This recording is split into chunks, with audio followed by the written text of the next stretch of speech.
How are you? Simon Darby, how you doing?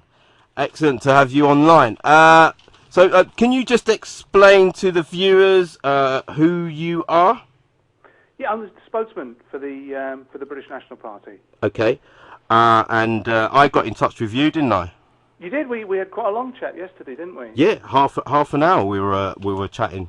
Okay, so I've got a few questions from local people here.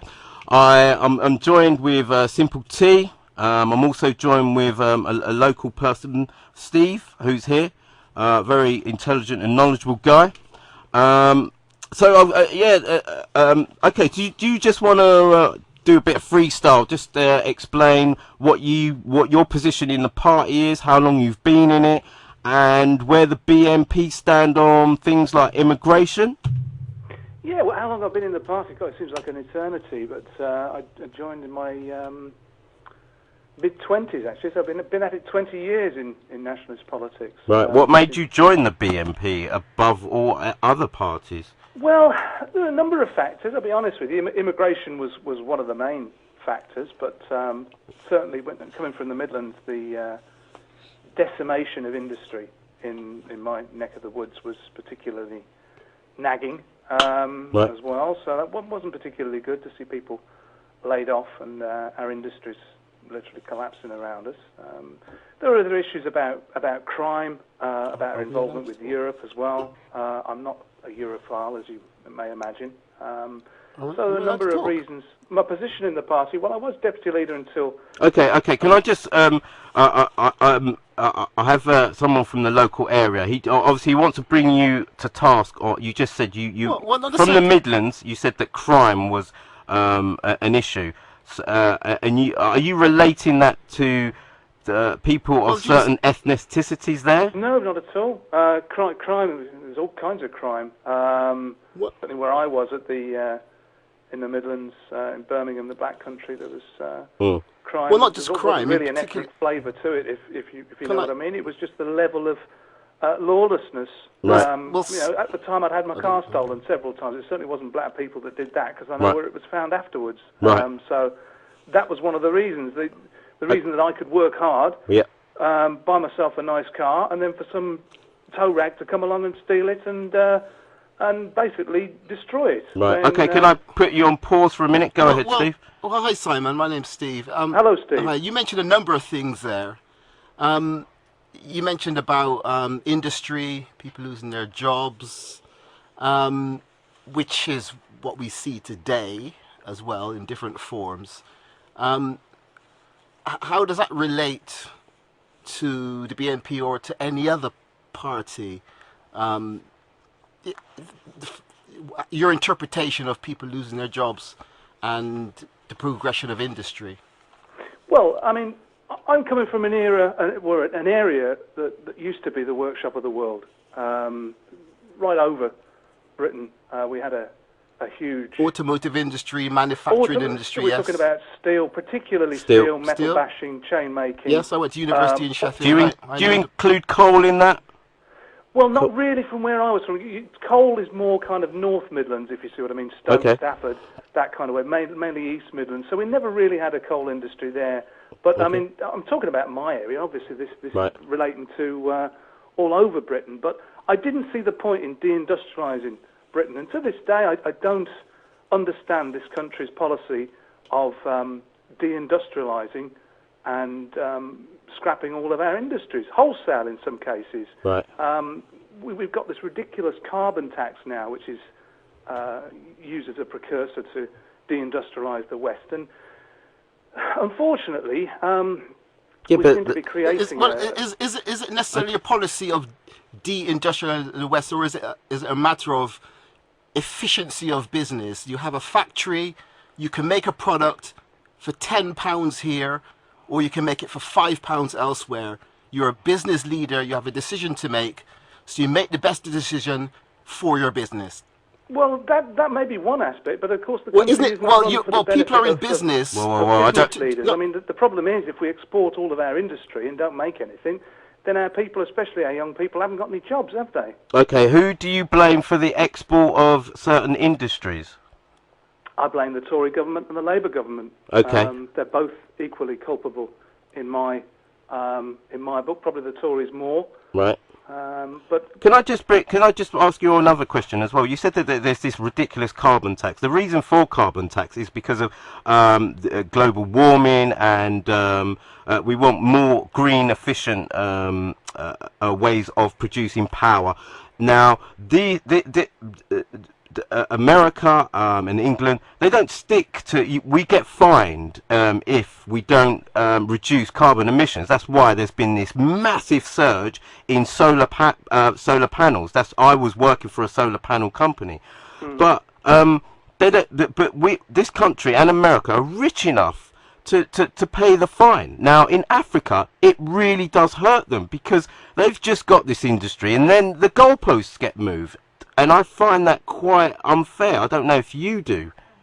Well, you see, I don't subscribe to the theory of man-made global warming. I believe it's a cyclical thing. Okay. We don't really understand climate. A lot of people get confused with climate and weather, but it's a cyclical thing. We have ice ages, and I don't subscribe to the logic that a natural element like carbon is a pollutant. Yeah, we do have a problem with the way China, in particular, is expanding with its coal-burning power stations. But Okay. I just think it's a scam. I'll be honest with you. I'll be absolutely honest. I think the whole carbon hysteria that's generated is just a scam.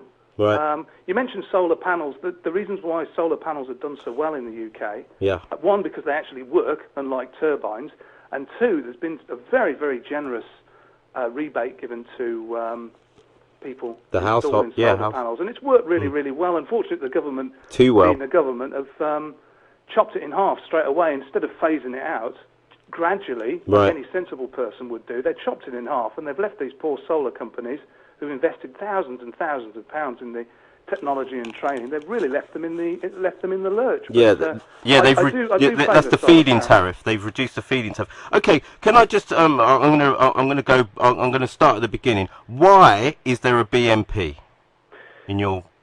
Because no one else will stick up for the national interests of the people. Is the short answer. What people? The British people. White, black.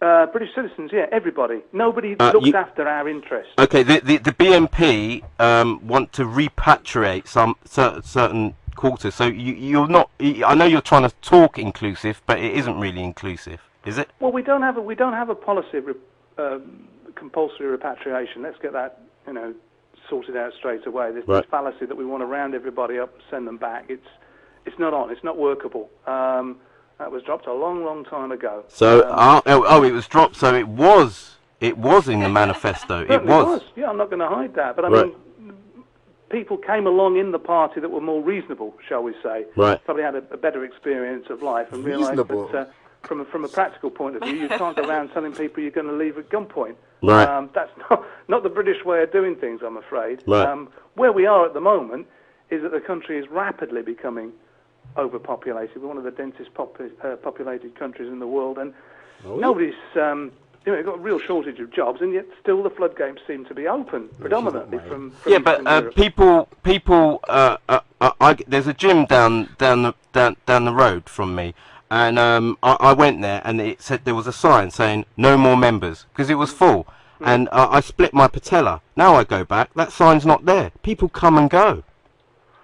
Well, it's not really the case, is it? I mean, unfortunately, the figures speak for themselves when we see people coming into the country now ostensibly to look for work and find it if they'll work for a bowl of rice or the equivalent of a bowl of rice. But what we've got now, I'm afraid, is people coming in just for the benefits, and we predicted this a long, long time ago with the European Union legislation, meaning that all European citizens are entitled to benefits. Then I'm afraid a lot would be heading to Britain for our comparative generous benefits package, and that's the issue that we've got. Do you not think that the people, the black, Asian, Chinese people that make a difference in this country, and then came here many years ago, work here, work hard, do the horrible jobs, because after World War II, the indigenous people of this country didn't want to do certain tasks, and that's still the case. If I go to certain places, there's only black and Asian people doing the hard tasks. They go by the Bible. If that's what God has given you to do it with all your might and your best ability. Okay. And now it's kind of, especially after slavery with Africa, the decimation of Africa. You even agreed with me on this point. The decimation of Africa. So people want to get a better life for them. And this is where you follow where all your stuff's going. You're like, oh, all the stuff's going over there. Let me go where the stuff's going. And England had their arms welcome for people to come over here. Now they're turning. Well, it's not just the indigenous population that are very upset about immigration. I said to you before that the actually economic heartache from more and more unfettered immigration is actually impacted on the established immigrant communities. But I'll ignore your inference that we're idle and we don't want to work. I won't take that as a slur, although if I'd have said it about okay, sorry, I'm sure you'd have picked me up on that. Oh, sorry. I should have used the word some. I do accept. I should have said some. I should have said some. Yeah, another like Diane Abbott slip up. Slavery, I accept that my ancestors, or some of them, have exploited Africa. I accept that, but that's not. You can't point that at all the British people, because while some people did get very wealthy through exploiting Africa, your ordinary working class Brit. And if you look at some of the hardship that we haven't had it exactly easy. When you look at the way of industrial diseases, the hard work, the overcramped conditions that people in working areas lived in, child mortality, it's been no bed of roses for us. Right. So please don't assume that all British people have lived off the benefits of exploiting Africa and other areas, because we haven't. Because and that's the same argument. What you're saying there, Judas didn't say that, by the way. That's the same argument for putting it the other way about immigration. I mean, why does immigration? The fundamental reasons. I know we're focusing on benefits and stuff, but let's go back to economics. Fundamental reasons why immigration happens, and relate this to comparative advantages that various countries have. And back to Julius's other point, you can go to certain places and work into certain stores, go to Marble Arch, walk in KFC, and just look at the staff. At Disneyland as Paris, every single cleaner black. Yeah, and you see in certain parts of the USA as well. These people are working, doing jobs, paying taxes, and it doesn't necessarily mean that, of course, that they're doing jobs that no one else wants to do, but there are different levels of jobs within any economy, and people have to fill those jobs. Someone has to sweep the roads, someone has to empty my recycling bin. I choose not to do that. Okay, well, look, I do accept the point that quite a few of the established immigrant population, have worked very hard. Certainly don't say that all people are idle. They have worked very hard, and they deserve a stake in their society. If you don't mind me saying so, taking the point from the black community, which is fine. That's totally your. Well, I didn't mention anything about any particular ethnicity, by the way. Well, you said all the workers were black. No, I didn't. I just said if you go to KFC, look behind at the staff, and they're not all black. I think it was me that said every single black cleaner in Disneyland was black, and my brother went there, and there was proof. There was not one white person sweeping and cleaning. And Simon, before you continue, I don't know you. I don't know how much you've travelled. I don't know how many countries you've been to. I don't know. Okay, great.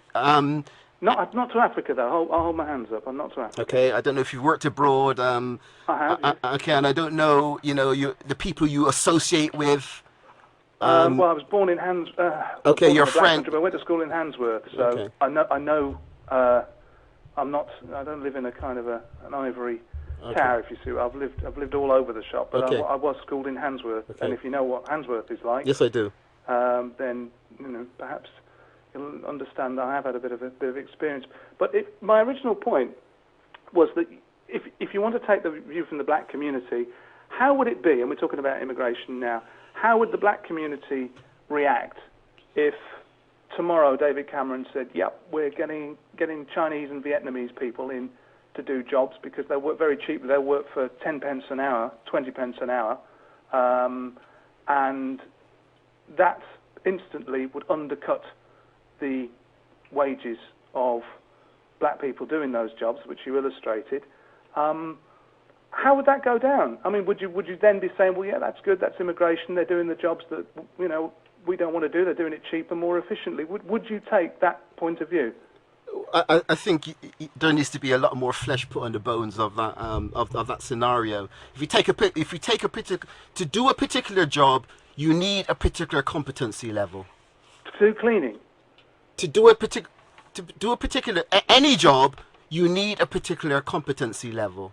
Okay, every single country, of course, what we're talking about is their rules and regulations.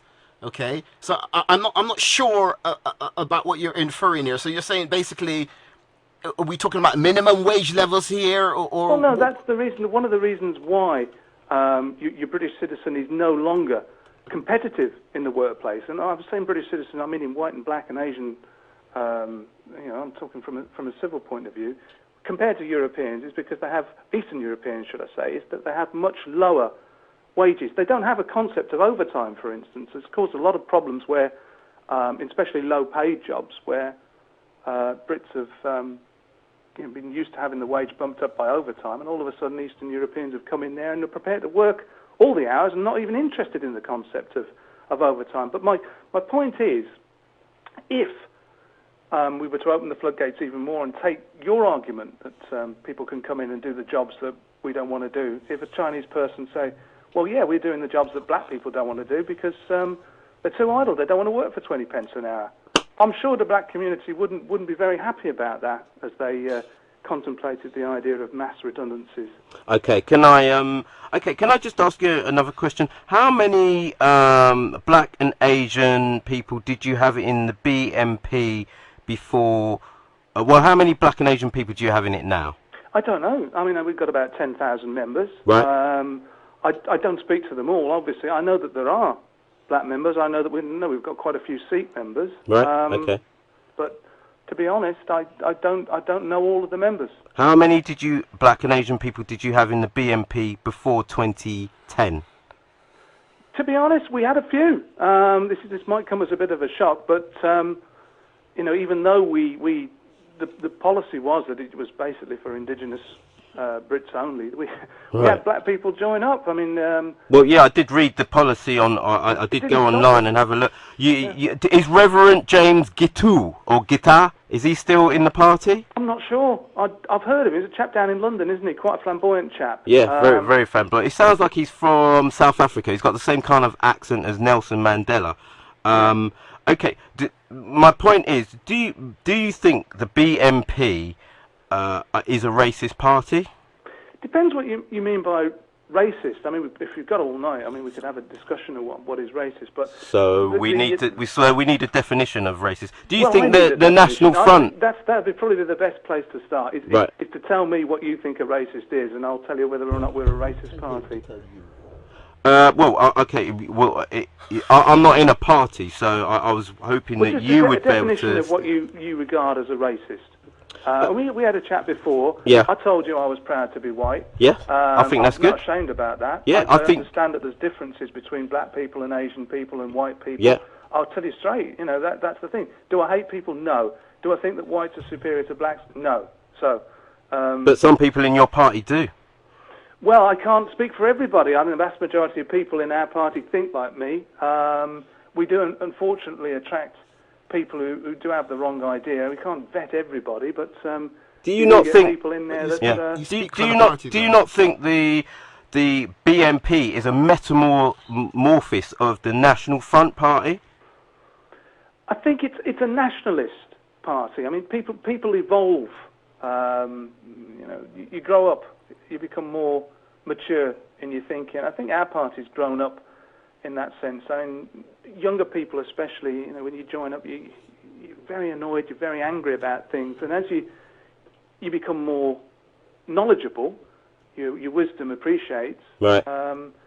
You start to look around and realise who's really to blame Right. for what's happening. Do you still have Nicholas Erickson in your party? Do you, I've just got a quote from him. Rape is simply sex. Women enjoy sex, so rape cannot be such a terrible ordeal. To suggest that rape is, when conducted without violence, is a serious crime is like suggesting that force-feeding a woman chocolate cake is a hideous offence. A woman would be more inconvenienced by having her handbag snatched. Nicholas Erickson. Yeah, he was thrown out for that.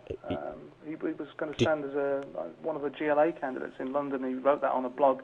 Yeah, did your party throw him out, or did you just ask him to leave? Were you disgusted by what he said, or? Well, he was asked to leave. I think that's the last thing he ever wrote for us. That was his last time. Once that was out, he wrote that anonymously in a blog, and we didn't know anything about it. But I mean, we can go down the road of you quoting me this, and he said that, and he said that, or individual, and I could probably come back to you and say, well, what about black criminality? And I could give you all of those statistics and this, that, and the other. It wouldn't be very counterproductive. Well, the facts are the facts. We could do it. I'd rather hope that we could perhaps go down the road of perhaps finding some common ground rather than. I mean, I don't mind, but if we can perhaps talk about things where we agree, or you want to explore kind of avenues of policy. Okay. The thing I'm trying to impress is like. Well, I think for me, carry on. I should be impartial. So what I'm doing, I was just reading you quotes from your party members. With all due respect, Simon, we could go down that road, and it probably would be counterproductive. But we're talking to someone who's a spokesperson of the organisation. Mm-hmm. If you're a spokesperson of the organisation, sometimes someone has to fall on their sword. Someone has to take responsibility. Yeah. Sometimes. You're talking about finding common ground. Now, if you stand for something which fundamentally, speaks against my rights, what I want to do, my freedom, where I want to go, then I disagree with you, okay? So you want to find common ground, maybe. How am I doing that, though? How is our policy impinging on your? Well, at the moment we're talking. We're skating around talking about different things, and I guess people are listening. And when people hear the BNP, certain things will come to mind. So I wonder why. So why don't you take this opportunity to summarize for the listeners what the BNP stands for? Julius mentioned about racism, and you came back to Julius and said, well, you tell me. Well, why don't you tell us about your definition of racism, okay? To be honest, I don't know. It's such a broad thing now. The whole country seems to be obsessed. So you guys have you're having your conferences. There are people in there saying, these people out, Eastern Europeans taking our jobs, this and that. We're certainly saying that, Eastern Europe, but we're not saying these people out. I mean, that's we're talking about a rational, pragmatic approach to a problem that's going to affect us all. I mean, I'm afraid we're all in the same boat here. We're all going to have to reap the whirlwind that's coming economically. And as I was saying to Julius, let me ask you a question. How does one country or one economy or one company have an advantage over the other? What makes Silicon Valley more productive than Paris? From an economic point of view? Yes. Well, I don't really understand your point, to be honest. I don't know how you can compare Silicon Valley to Paris. I mean, so we're talking about let's go back to fundamentals here. Well, we're talking about people coming in here and trashing jobs. Innovation is the thing why Hyundai at the moment is sold 3 times as much cars in America than Volkswagen.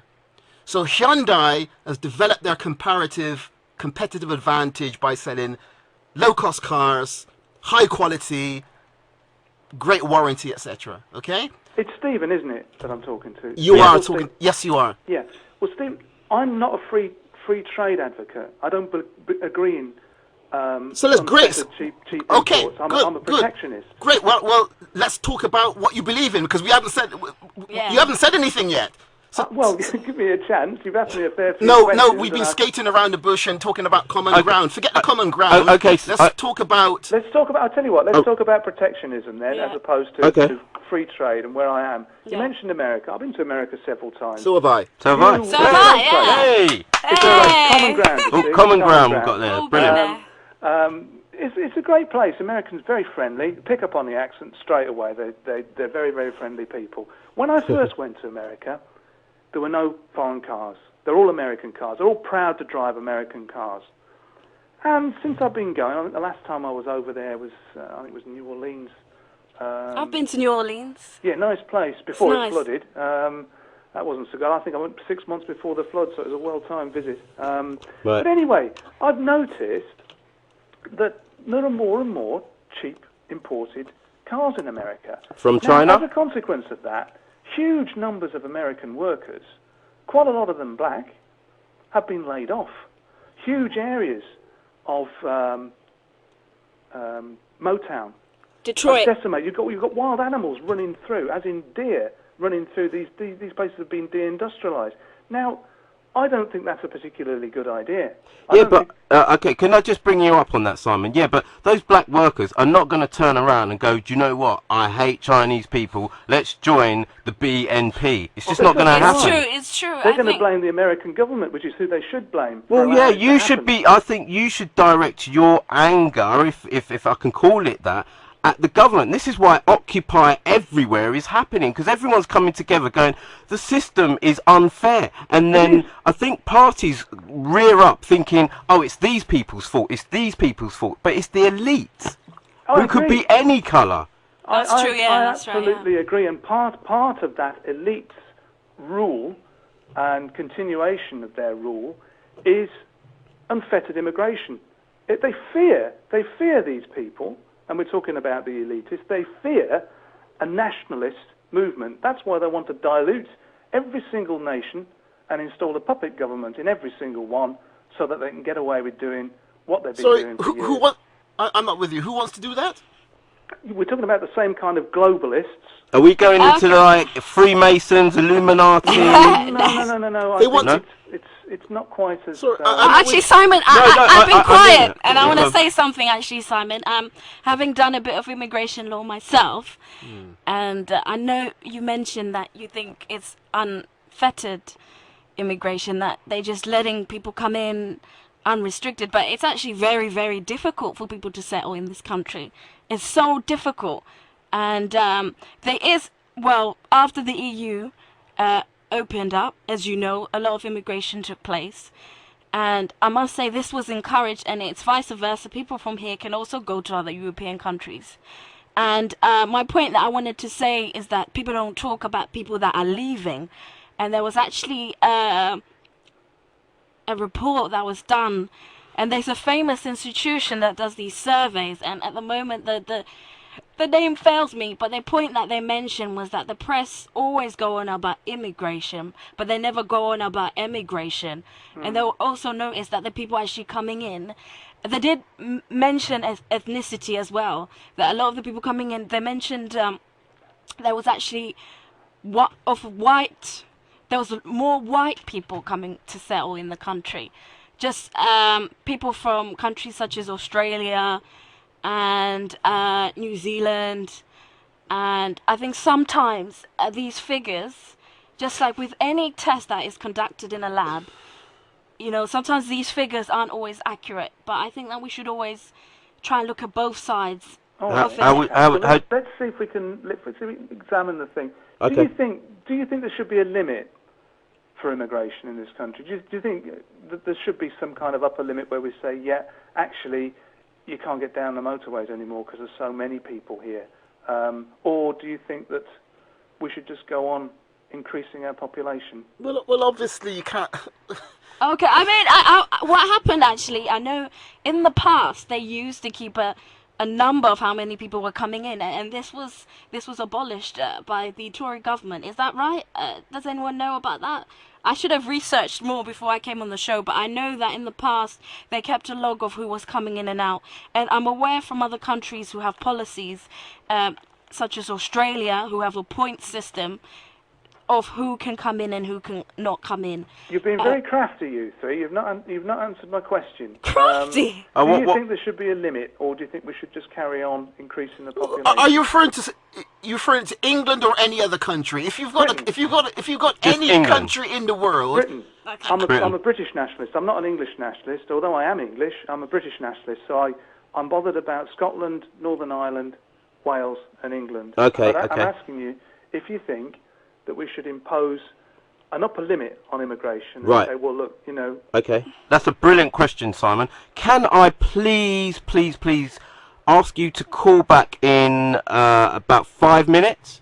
Is that okay? And then we'll where are answer we you. now, time-wise? What time is it? It's about 20 to 7. I just have to do some ads, and then we'll come back to you. Is that okay? Okay. I'll call you And back then in we'll 5 answer minutes. your question directly, Yeah. Simon. We're not Okay. trying to evade the question. No. I It's a didn't loaded expect that from question, you. and it Please opens do up the so line, many do it. I things, don't and know. How does it it's work? not a straight cut as it seems. So there's no yes or no, but we could go into detail after the as that Julia said. Because I wanna also take some calls of people that might call in. So if you give me if you can call back at 10 to, you call dead on the dot actually.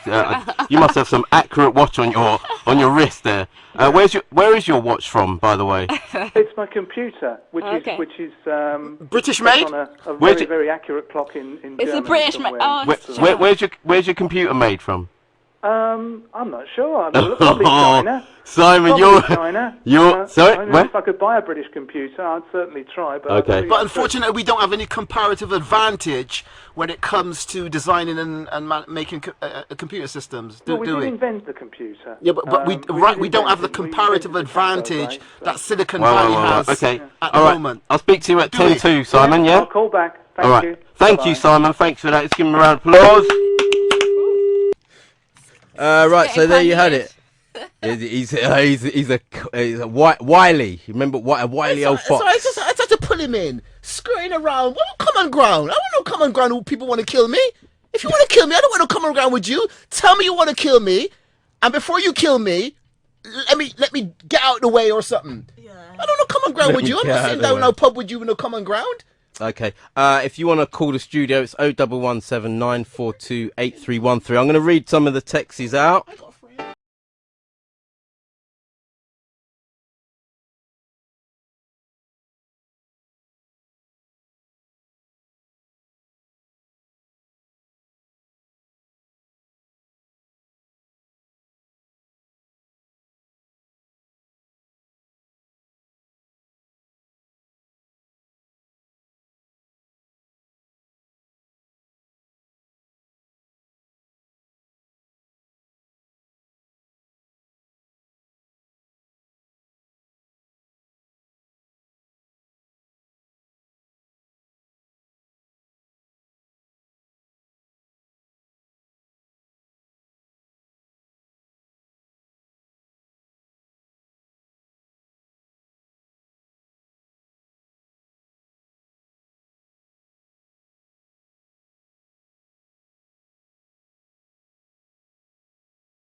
Is that Julius? Yes, it is.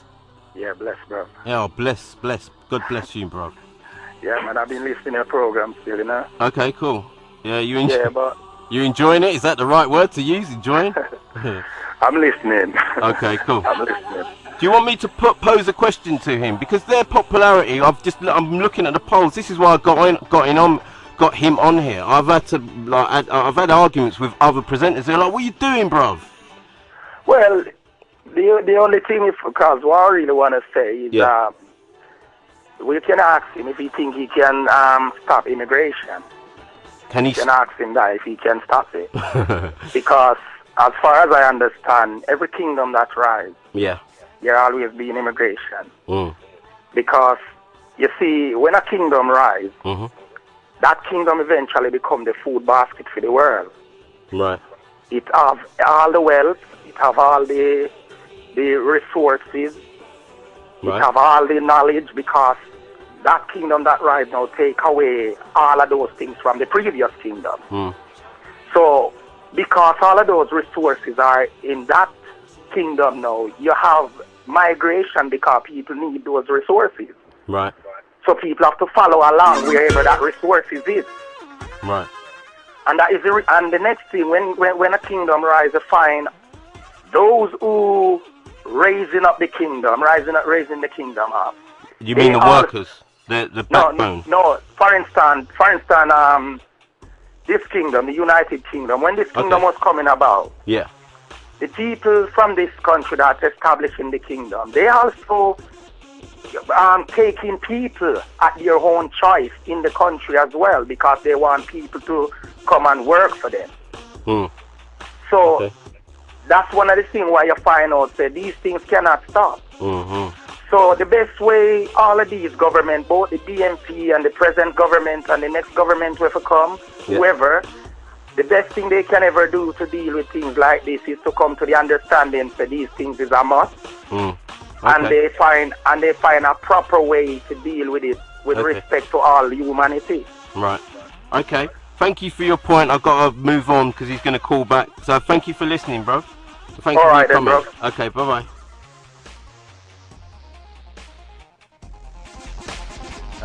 If you want to call in, it's 01179428313. Get your call in quick. I'm going to read some more texts out. The BNP website uses the term native British. Can you please ask him, how does he define what a native British person is? Nice question. They've obviously left out the word. Yeah. So it's all to do with language, isn't it? As with everything.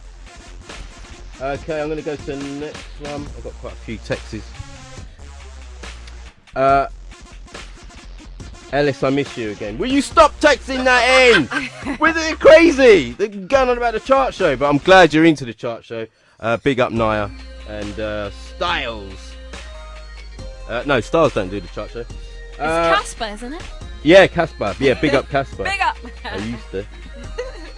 Ellis, I miss you. Oh, the chart show. Crazy on the chart show.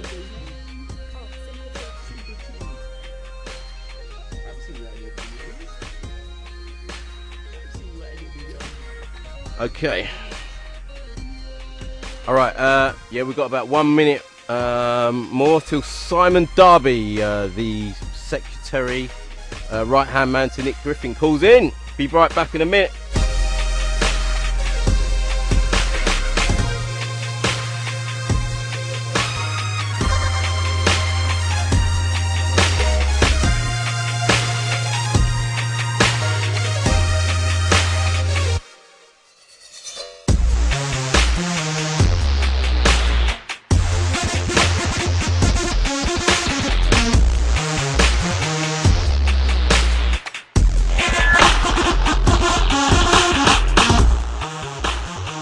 Hello, Simon. Hello, Julius. Hello, how you doing? You alright? I'm alright, Hello, Simon. Hello there. Yes, we're back. Back to answer your question. Hi, Simon. Hello, Steve. Before we go to the question, just one point I just want to throw out to you and to everyone listening as food for thought. This has been discussed much let me just talk about Silicon Valley and the thought well, that particular area of the world is creating the largest percentage of innovation in terms of technology and computer system in the world. One of the one word that you could use to describe why is diversity. Yeah, we did have a caller that said the diversity in this country has been really good. We've brought different diversity. We've brought the diversity in this country, and I could just go on the really ridiculous food, different styles, music, and this is why vibrant. Major multi-billion-dollar organizations all have functioning diversity departments and ambassadors to make sure that they get the diversity of thought and objection. Okay, let him answer. You've hit me with quite a barrage there, but let me just. Well, you normally hitting other people, so we thought, Well, how about if I was to say to you, when you're celebrating diversity and how much better it is, and this, that, and the other. Yeah. How are you not deploring an excess of indigenous people and culture by saying that? In excess? That doesn't make sense. I can't answer because I don't understand the question. If you're saying that, it's much better, Britain is much better now because of all the immigration, is that what you're saying? Well, I gave you an analogy of... Yeah, okay, well, that's what you're saying in a nutshell. So you tell me how that is not deploring an excess of British people, indigenous British people like me. You're actually saying my country or our country is better because there are less people. Well, when you talk about the indigenous people... That's two different statements, because the British went to Africa. Africa didn't come to the British, and there was slavery. There still is the mining of all the natural resources that were given to us by God being brought over here. So the question is, and it's been utilised very well in this country. That's the reason people want to come here. They want to go to other places as well, where things have been utilised well. So the question is, do you think all that was a bad thing? Well, do I think the replacement of my people, my culture? Well, when you say can you define that? Wait. You said the displacement. Yeah, the replacement. Wow, replacement is probably a better word. Have you seen pictures of the slave boats? They were so crammed full of black people. Yeah, they were just not even considered human. And then we had to go through the whole thing that we got smaller brains. We come from monkeys. We slept with monkeys. We made AIDS. We all know that's just all. We've had to endure all these things, and then on top of that. Well, Simon, could you explain where's this repatriate? I don't understand your point. Where is that? I don't understand. I'll put it another way. I'm not wishing to kind of be rude or disrespectful. Be rude if you want to, as long as we can come back and be rude to you. And when you say about diversity and how wonderful it is, I'm not talking about the group X Factor. A lot of people. Now, you've got West Indian connections. The three of you, I gather that. I'm not in the studio, but no, we don't actually. No, well, you're from the West. Do you originate? Your families originate from the West Indies? Is that would I be? And I'm not saying that in a derogatory way. I'll answer first. Julius is answering first. Yeah. No. No. Okay. All right. But you generally speak from the point of view of a black identity. Yes. You wouldn't disagree with that. No. I would disagree actually. Right, I don't think people in here have been talking from a black identity. I think especially Stephen, he's actually talked about the economics of everything, and mentioning slavery it goes back with the whole debate around immigration, isn't it? Because that's why we have certain laws like the 1975 race acts that took place, because as you know, Britain had a large extensive empire, so we can't fail to talk about slavery. Okay, can I tell you where I'm coming from, Simon? I love this country, and I want it to progress. I really do love this country. I really, really do. And there's loads of people that are like me that love this country. We don't want to harm it. And then there's a party that come along that look at skin colour and go, you shouldn't be here. You're not doing any good. Do you remember? And things get covered up. Mary Seacole, she volunteered herself in the Crimean War and she got racist abuse. She was a Jamaican nurse, just as good as Nightingale, but she got forgotten, and we've had to drag her name up just to get her recognition. She was nursing British soldiers. Can you see where I'm coming from? I know the story. Yeah. Fantastic woman. But I'm trying to draw. You mentioned diversity, and a lot of people don't actually look at what diversity is. And you mentioned that, and you gave it a big fanfare and whatever. And I'm trying to get across to you. Okay, so you think it's you're a trying bad to understand me, and I'm trying to understand you. All right. Another analogy. If we had a black country, shall we say, a West Indian country or an African country, and I said, actually, that's no good because there's too many black people there and I don't like black culture. Let's replace the black people with a load of other people, different people. You mean like South Africa? Great, then. You mean like South Africa? Replace? Well, but that's what you're saying to me, isn't it? No, really? no, Simon. I'm not saying replace. Simon, no one. Diversity means mix. Yeah, that's Simon, look, no one mentioned that word replace. Let me ask you a question. The indigenous population, what percentage of the population is that nowadays? Probably about 87%, but in London, there's parts of London where Well, there are very, okay, very few around indigenous 90%. Okay, where is the replace? Where does that come from? I'm sorry, not with you. The rate that people are worried about is the rate, especially in inner city London now. The number of indigenous kids now is down to around about 17%. Now, if that was happening in a black country, an African country, and I was saying, yeah, it's great, it's wonderful. We've got the African population down to about 13% now. A few more years, there won't be any Africans in the capital of that country. Isn't it marvellous? We should all celebrate it. People would say to me, well, actually, that's a very racist point hold of on, view. Simon. We're not trying to push you out of your own country. Yeah. What was going on in South Africa? That was people that weren't indigenous to the place, causing absolute mayhem. Causing absolute mayhem on the population. We're talking about people who came out of their mother's stomachs in this country, born here, British. What would you define? Okay, sorry, just to put. Yeah, you're right. Don't be so. What would you define? Someone put this question to me. What would you define as British native? Exactly. Well, you've got two concepts here. You've got a concept of ethnic English or ethnic Welsh or whatever, and you've got civic British, which includes everybody, a British citizen. But if you're going to say that there's no such thing as an indigenous Britain, you're marginalising. I never said that. I asked you the question. I never said that. I never That's said good. that. At least you unlike some. Well, you don't need to infer. If we didn't say it, there's no need to infer it. But what do you mean by native? As you know, Simon, a lot of people came to Britain during the Second World War and after the Second World War. Who, I mean, what do you mean by native? Because indigenous, as in ethnic. Say it. Ethnic how? Ethnic how? Because people have English. been. I go back to because black people have been in this country for a very long time. Yeah. So what do you mean? Welcomed. We were welcomed. I've been here for a very, very long time. So what do you mean by Tell native? us what you mean, please. Exactly. You see, now you're asking me to justify my own existence.